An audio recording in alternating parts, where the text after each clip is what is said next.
Kung pipili kayo ng mapapangasawa, isa ang unahin ninyong tingnan, ha?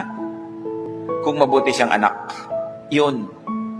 Hindi kung 36, 26, 36, dahil after 10 years, 36, 36, 36 na yan.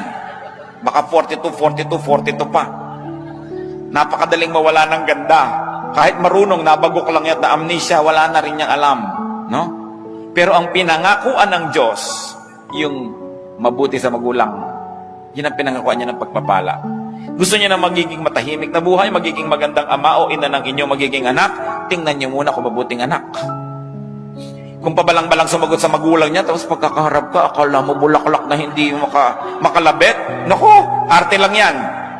Kung ang sariling magulang na pinagmulan niya ay kanyang susuwailin at di niya gagawa ng mabuti, makakaasa ka ba na magiging mabuti sa iyo yan?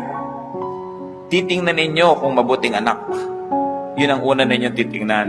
Kasi may pangako ang Diyos sa mga mabubuting anak. At madadamay kayo doon. Kung siya hindi mabuti, damay kayo. Kung siya mabuti, kasali rin kayo sa pagpapala.